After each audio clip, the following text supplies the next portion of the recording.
Okay, I'll get this out and take a quick. What are you doing? I'm getting set up. We can't play. Why? Because we're filming. Oh.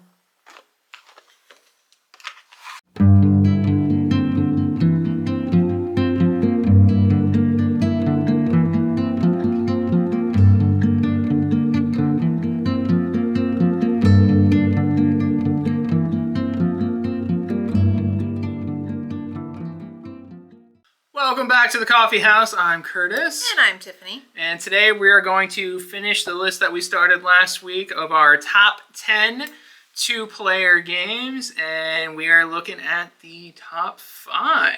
Yeah, this is better. So these, are they better or are they just, we've played them more? That's a good question. Oh, that's something to make you think. Mr. Jack, this was my Christmas gift from you. It was. A couple years ago. I think it was second year. Yeah. I think it was the second year we were together. And I did not play many two-player games again. But usually it is just the two of us because life happens and we get busy. Just the two of us. Sorry. Yeah, okay. This is so fun. You play as either Mr. Jack or the townspeople / detectives. And your entire purpose as Mr. Jack is to try and escape. Now, the interesting thing about this game is that regardless of which role you are playing as, you're controlling the same pieces and the same characters and utilizing the same abilities. Yeah, it makes it kind of tricky because you have lights, and if you're in the line of sight, you can be exposed, and it really just narrows down who Mr. Jack could be. Right. So basically what's going to happen is each round you're going to alternate between who activates which characters when. And this changes round to round. But basically what happens is that once those characters have been activated, the detective player is going to say, hey, are your characters... Is your character visible or is he not? And depending on the answer, that can really start narrowing down based on the positioning of those pieces, who Mr. Jack actually is. Now, the player that is actually Mr. Jack has to use a lot of misdirection and smarts because obviously they don't want to be too obvious about who it is Mr. Jack that is trying to escape. But you got to be kind of fast because if you narrow it down too much, then you're going to know. Sure. And it makes it harder to escape. Absolutely. You can place police at the exits. Yep, there's barricades that you can place. You can block manhole covers. Yep. And then each character as well has kind of like a unique ability that can be utilized by both players as well. Absolutely. Which just further adds to it. But, you know, this was designed, this is only a two-player game. So this is just one of those games that obviously it shines at two players because it was designed for two players. And the other nice thing about this is it takes about 3 minutes to set up. Yeah. And it plays in about 20. Yeah, it's, you know, he doesn't like when I use the word cute. So I will say, it is a simple game, but it is still very fun. Simple Jack. You cannot put that. You cannot put that in there. I can't.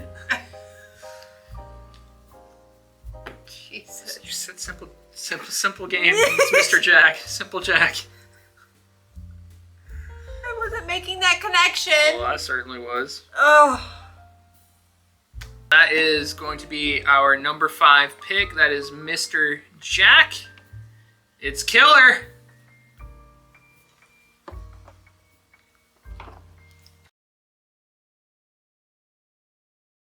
Number 4 on our list was actually kind of a bargain bin purchase, essentially. Yeah, we were in a game store just browsing and happened to see it on the shelf, didn't know what it was. It was tucked away on the bottom of the shelf like this, like just like in shame. And, you know, the title grabbed me, Terrors of London, and I looked at it, and it was like, I think I spent $15 on it. Yeah. And it was probably one of the best $15 I've spent on a game. Yeah, we played this a lot. We played this a lot. This is probably going to come as a surprise to the guys in my Discord and my friends that have known me for a long time. That I like this game, that I have this game, that I'm rating it so highly because this is strictly a card game. This is strictly a deck building card game. There are no minis or pieces or anything like that. You are literally just building a deck. I think part of the reason too it's in the top 5 is because of me. That could be. I do really enjoy this game. It also helps that the artwork is absolutely gorgeous. Oh, it's great. It's disgusting, it's gothic, it's horrific, but it is beautiful. It is so well done. The style is almost unmatched. I mean, the art on these cards, it's another world. It captures that Victorian Gothic Penny Dreadful vibe so incredibly well that, I mean, you just can't not fall in love with it. Even if the theme doesn't appeal to you, you got to give props to the art. And the options in this game too, character-wise and monster-wise, just feel endless almost. Yeah, there's so many. Basically, the way that the game works is you're going to kind of choose your like big bad character, and there's a lot to choose from, and they each have their own special abilities, they have their own health pool, and then they have their own kind of unique cards that you can utilize. And in addition to those cards, you're going to start with some basic cards, some like cultists and acolytes and things. Yeah. And these are going to generate power for you, and they're going to generate coins, because in the middle of the table between you, you're going to kind of have like your shop, and this is where you're going to buy more monsters by utilizing the coins that you have acquired. And the cool thing about this game is pretty much on every turn you're going to blow your whole load. I mean, that's just the best way to describe it. Every card in your hand, you're going to throw it down. I don't see why you wouldn't. I probably could have, but it's what you're gonna. It's what you're doing. All right, get your mind out of the gutter. But you're going to slap down every card, because this is how you generate money. This is how you generate power, which is used to attack. And the best part about it is this is how you create hordes. So the most unique mechanic in this game, I would say, is the horde mechanic. Yes. I had a hard time grasping that, I will admit, for a little bit. But once I got the hang of it, it is kind of essential. Yeah, so pretty much, you know, a lot of these monsters that you buy are going to have a special ability on the bottom of the card in the center. And when you play that card, you get to trigger that ability, but it's one and done. Now, on either side of most of these cards, you're going to have a picture of a monster, and you're going to have these colored arrows.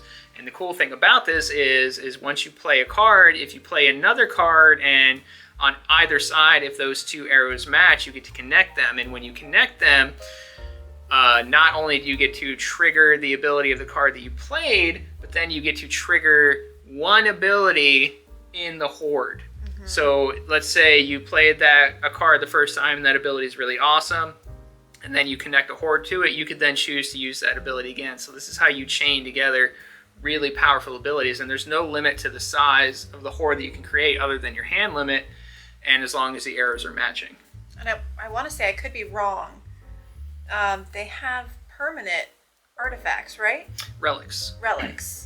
So those are just a permanent You can have up to 3 relics in front of you as well. These are also like passive effects or active effects depending on the relic that you can utilize.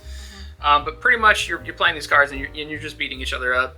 Very much like Twisted Fables, it's a brawler, but it's different in the fact that there's no movement. It's strictly cards, and you're strictly just building the best deck that you possibly can with the resources that you have. Really trying to create those hordes, which are going to win the game for you. And it had an expansion. The expansion added a couple more monsters, but more importantly, I believe it added like a 2v2 mode. We've done that a couple times. Yeah. It's okay, but again, this is one of those games that, you know, I think it was clearly designed for 2 players, and it shines at the 2 players. And again, this is one of those games that, honestly, it might even play a little too quickly. It's probably, again, it's like a 15-20 minute game. But it's one of those games that half the time I feel like I'm really just getting going and just getting powerful, and it's over. Yeah, you could house rule. Sure, you could. If you wanted to. Playing rules is written, it can feel just a tad too short. Yeah, I could see that. But either way, Terrors of London, we've played the hell out of it. Yeah. It's really cheap. It's from Colossal Games. These are the same guys that did Ruination, which was another game that was criminally underrated and criminally underperformed in crowdfunding, and also something we play a lot of Ruination. Colossal is just one of those studios that they make really top tier banger games that just aren't nearly as successful as they should be. Yeah. So anyway, again, if you like deck building and quick games and dark gothic art, Terrors of London is for you. All right, my friends, this is Mythic Mischief. That is hard to say for some reason. Tongue twister. Say it 5 times fast. Also, I think another Gen Con This was a Gen Con purchase. Yeah. I knew nothing about this when he brought it home. I wasn't sure it would appeal to me until he actually got it out, and I love it. We play it a lot. If you watch our streams, we actually just played this on stream. You're in a library, essentially, my favorite place to be. And you play as different monster... They're called mythics. Mythics. But they're monster factions. monster you got factions. witches and ghosts and vampires and zombies and... I am always the witches. If you've played this, you know the witches are OP. 1000%. They really are. They really are. They are my favorite. They are so good. But you have so many options with this. You have a lot of different factions to choose from. Each of them plays differently. It can kind of make or break you depending on who you're playing against. Sure. It's very abstract and very asymmetrical. Every faction does the exact same thing, but the manner in which they do it is completely different. And it is not the most balanced game in the world. There are certain factions that just cannot win against others, and there are certain factions you can play as that they're just really not compatible. I recently played a game with my best friend who had never played it before, and the two mythics that we chose, with the way that they move the bookshelves around, which is a key component in this game, was almost identical, and it was completely incompatible with the structure of the game in trying to lay traps, because that's basically what you're doing in this game. It didn't work. The goal of this game is to get your opponents caught by the Tomekeeper in the library, and the way to do that is you're manipulating the bookshelves all over the board using your powers to kind of not only trap the mythics, but kite the Tomekeeper in a specific path so that he runs right into them, which will in turn score you points. Yeah. Get you kicked out of the library. Get you kicked out of the library. So you're competing. It's either the first player to 10 points wins the game, or by the end of the third round of after lunch, whoever has the highest amount of points wins the game. Yeah. I think you won on stream by like 1 point. I did, because you just made one mistake. I made one mistake. And that's the game here. It's very chess-like. It's very thinky. The first couple times you play it, you're probably not going to realize just kind of how deep it is and how much you have to think about it. And the game's going to finish. You're going to go, huh, that's it.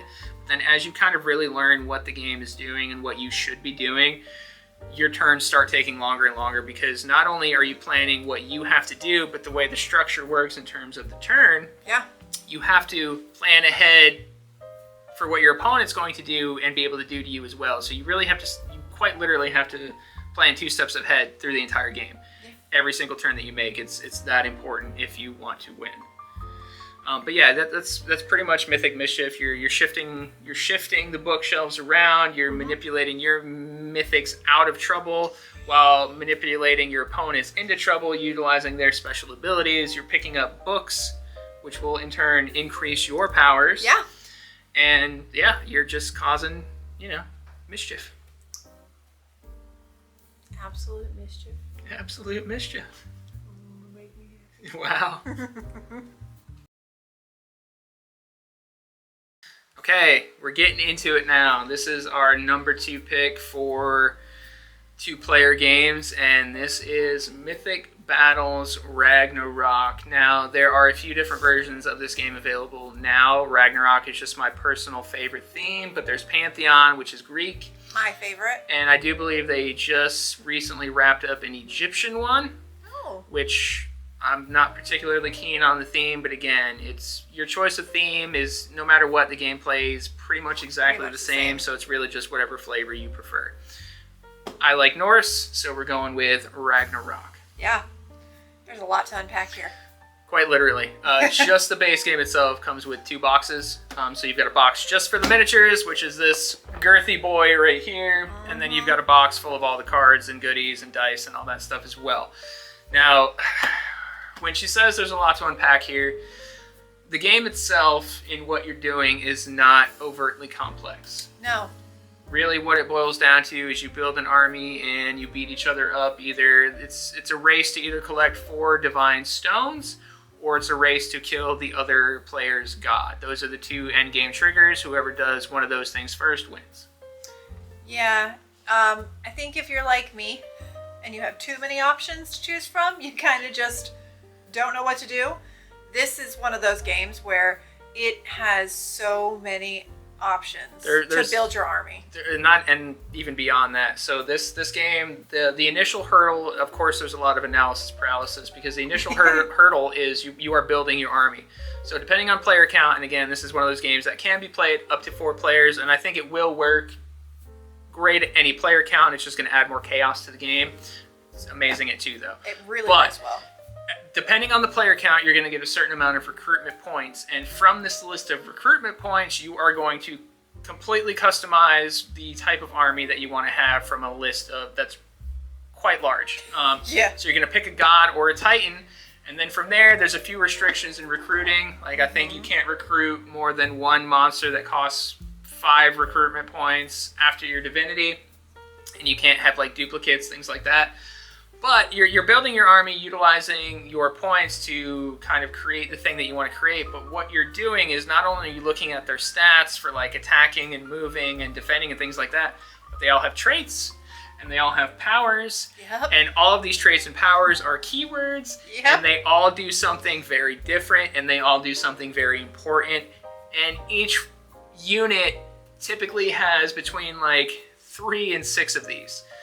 Yeah, and until you actually play, you don't know what you're picking. Now, obviously, there's reference cards that will carry you through, but yeah, your first couple plays, you're not going to have any idea what's good, the best way to use it, anything like that, how to create an army that really gels together. With your god or your titan. With your god or your titan, or with each other.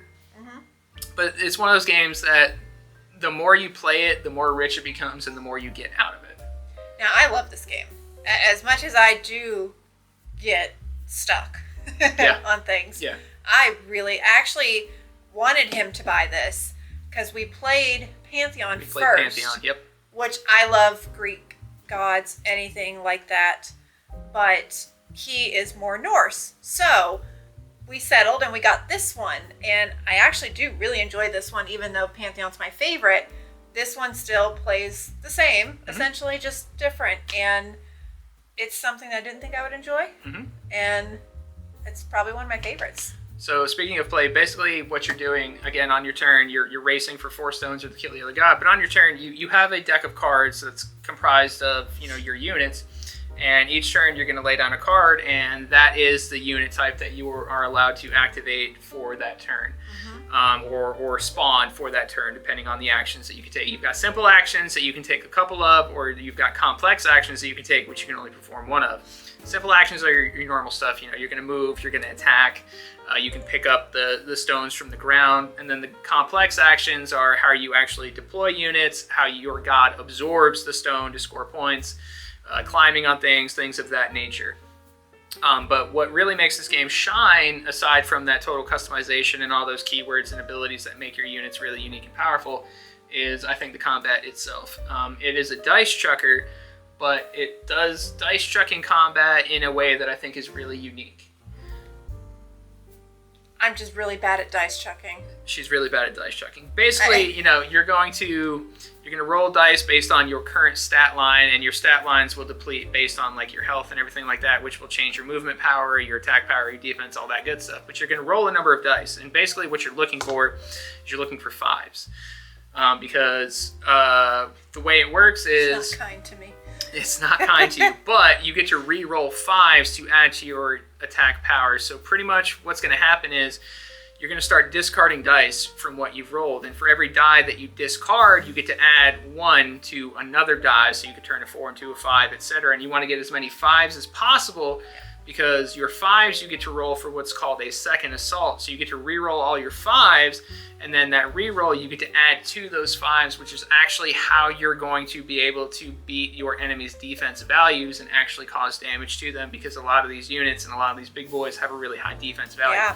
So you utilize this dice system, the discarding to add pips, and then the re-rolling of the 5s to get those numbers up. And it's kind of confusing at first, and you're not really sure if you're doing it right at first, or if you miss something, or it seems. Never sure I'm doing it right. It seems a little wonky, but once you really understand it, I think it's a really smart dice system. Again, you can play it up to 4. I'm sure it's great at all player counts, but it is fantastic. I think skirmish games in general are just fantastic at 2 players. The dice combat is really unique. The drafting system, the abilities, the powers, it's all really engaging, really deep stuff while keeping the gameplay relatively simple. Setting up takes forever because that's primarily when you're drafting, and the drafting is the hurdle for this game. But the miniatures are absolutely off the charts. These are some of the most gorgeous minis I've ever seen in a board game in my life. But the gameplay backs it up and makes it worth it. So there's a ton of content for this game. Pick your theme, pick your poison, but pick it up because you're going to really enjoy it. I second that.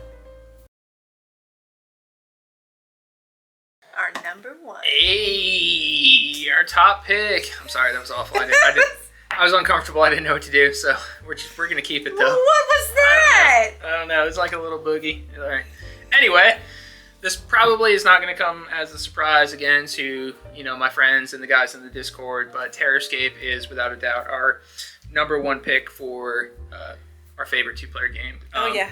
Not only because the game is great, but we've just played this one so much. This is probably my top played game in my collection. So Terrorscape is our number one pick. It is. It is. I love this. I'm obsessed with this game. Yep. So this is a one versus all hidden movement game for 2 to 4 players, but again, it really is excellent as a 2-player 1v1 game. One player is going to control the side of the survivors, and the other side is going to control the killer. And this game just surprised the ever-loving hell out of me. Obviously, I backed it on Kickstarter when it very first launched. I didn't expect to like it, so why did you back it? Because I liked the theme, and I was like, if nothing else, the menus are cool, and I'll paint it, and I'll flip it, and it'll be fine. But yeah, hidden movement games can be really slow and clunky and boring, and it looked kind of low budget and schlocky and gimmicky with that giant house in the middle. And then we got it, and we played it, and we played it, and we played it, and we played it, and we played it, and we played it. Yep, and I got you the 3D house for Christmas. Yeah, so we love this game so much that we have all the Etsy bling for it as well. So every 3D printed piece for it, for the components. I've got the giant plastic house. I mean, this is just a game that, we And there's only one. There's one seller on Etsy with that house. So yeah, shout out to him because it's amazing. I believe I'll find it and I'll link it in the description for anyone that's interested, but I think it's AdrenaCreative or AdrenaCreative on Etsy. Either way, I will find it. I'll put it in the link below. He blings out a lot of board games, not just Terrorscape. Excellent work. Cannot recommend his store enough. So if you're into blinging out your games, check out that shop for sure. But anyway, back to the game, Terrorscape. So what are you doing as a survivor? Because, of course, I've played as survivors once, so I'm not entirely sure the flow. Other than that, I'm always the killer. So what are you doing? So you have to play with 3.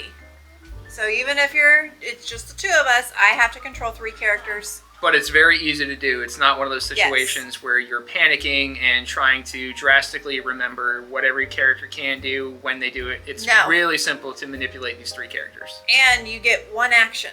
So out of the 6 options, you can only choose 1. Now some of the cards will have a little yellow text on the bottom that says it's an extra action. You can also do that one. So you can kind of give yourself 2 if you play it well enough, but you get 1 action. And you have to plan it accordingly. And what are you trying to do with those actions? I'm trying to either escape. How? So we have to... Now, will you let me... You have to find the keys. I think are they 5? 5 keys? I think it's 5. You have to find all of the keys to escape the mansion or the woods, wherever you are, depending on your scenario. Or you have to repair the radio and call for help. And then once you call for help, you have to wait so many turns for the police to show up to save you. My go-to is not usually the radio. It seems really hard to win with the radio. It is very hard to try and win with the radio. Not only do I have to fix it, but when you fix the radio, you make noise. Making noise attracts the killer, so it kind of is a balance. Finding the keys, I have found, is much more productive for me, but not for everybody. And I do think it is important to try to do both during each game. If for nothing else, it can it can mislead the killer. Now, speaking of, she said you make noise, which lets the killer know where you are. That's probably part of what makes this game so enjoyable, and what is the twist on the hidden movement formula is 9 times out of 10 when you're playing a hidden movement game, the bad guy or the killer or whatever is the one that is hidden. In this game, It's me. primarily it is the survivors that are hidden, and it's the bad guy that is searching for them. Now, that's not to say that the killer never does become hidden. There are certain killers that you can play as that have like a stealth ability, but it's only temporary. It's like a one-turn thing. They can kind of go invisible based on card play. And that's how the killer side works, is you have a deck of cards, and you utilize these cards to perform special actions and abilities to kind of sniff out your opponents. There are certain ones that you'll detect in a certain color range because the board, the map is colored. Each zone has a different color, so there's like a sense One action. survivor cannot be detected. Yeah, there are certain survivors that cannot be detected with this ability. Yeah. And each killer is unique in the cards that they have and the abilities that they can utilize. So like this guy on the front cover here, the chainsaw, the butcher guy, he's really great at creating barricades and making it really hard for Get trapped. the players to not only can they get trapped, but it makes it harder for movement, because if they break down a barricade, guess what? They've made noise, and they have to tell you which barricade that they've removed. Yep. Because each side of the board is a mirror Now of you know the where other. I am. Now, as a killer, every time you move, every time you do things, you have to let your opponent know, honestly, where you move to. So yeah, and each space, it's a game of honesty. You know, if you're a filthy liar, or you're playing with a filthy liar, you know, you're not going to have a good time with this. It's based on trust and honesty. You have to be honest about what you're doing and why. But yeah, I mean, it's super tense. The box says it plays in 30-45 minutes, and it does. It plays in 30 to 45 minutes, and that's another treat of this game. A lot of hidden movement games tend to go really long. I mean, you're talking like a few hours, and not a lot happens in that span of time, in my experience. Fury of Dracula. Yeah, we used to play Fury of Dracula a lot, and that is a game that can really, really drag on the table, Yeah. and it's a slow burn. Now, when the excitement happens, it's very exciting, but that game is just, it's a brutal slog for most of its runtime. This game is sharp, not like it's that. precise, it's snappy. Every turn is quick. The survivor's turn, even though all three of them go, because they only take one action, it's quick. Yeah. You are actually able to be sneaky, so, you know, I don't think she mentioned, but the survivors are constantly searching at the end of their turn. Yeah, so you have to search to find those keys. So each room, not each room, I will say some of the rooms have the little magnifying glass That lets you search, icon that lets you search. When you search, you also make noise, But not always. but not always, depending on your character. Depending on your character, but also depending on cards. So when you're searching, not every card is going to have a noise symbol on it. Yep. And that's also another thing, is, you know, you are allowed to actually be sneaky, which I think is important, because stealth and noise mechanics in board games more often than not do not work. This is great. This is a game where it does. This has one where you can let off a firecracker, and it puts noise in every single room. So that, depending on what you're doing, can be vital. Yeah, there's to all escape. kinds of tools for the survivors to use. There's all kinds of abilities for the killers to use. There's a bunch of killers. There's more coming. Now, if you want to make it hard, Yes. the killer needs to be the murderer. Well, yes. Or is he the murderer? So I would Yes. say there's a difficulty ranking. The butcher is the easiest. He's great for the introductory. Yep. The ghost is next in line, and then finally the murderer. But the murderer, the player playing as the killer really needs to know what they're doing for him to be most effective. Now, my personal favorite is the ghost, because the ghost inflicts fear everywhere, and fear is another way that you can give away positions I'm afraid of no and ghost. force them to make noise. But no matter what, the game ends when either the survivor escapes with the keys, the police arrive, Yep. or the killer just kills one of them. And it only takes 2 It hits. just takes one. Takes 2 hits to kill the survivor, and the killer wins. However, as the game progresses, as the killer is going through their deck, every time their deck runs out, they get stronger and stronger and stronger, so it gets easier and Yep. easier and easier to land those hits. And the house doubles as a dice tower, which is fun. And the dice doubles, so it's not only a gimmick, but it's an effective piece of gameplay. It is. It's a dice tower. It holds your keys. It holds your blocks cards. It is the other side. It acts as the screen to separate. It is much more than a gimmick. They utilized every square inch of that Absolutely. house to make it more than just a gimmick. And again, we've played it I don't know how many times. I can't sing its praises enough. Terrorscape is our #1 pick for the greatest 2-player game that we have in our collection. We love it to death, and you should go out and buy it for sure. Even if you don't like hidden movement games, I highly recommend that you give this one a shot, because it is not like any hidden movement game you have ever played. No. All right, that's all, folks. All right, everyone, that is going to take care of it for our list. Our number 1 pick being Terrorscape. Thanks for hanging out for all 10 picks of our greatest 2-player games of all time. Hopefully you guys pick some of these up. Yeah, seriously. And let us know in the into comments them. what you enjoyed. I'll try to link up as many of them as I can down in the description if any of them have caught your fancy. But until next time, thanks for watching, guys, and we'll catch you on the next one. Bye.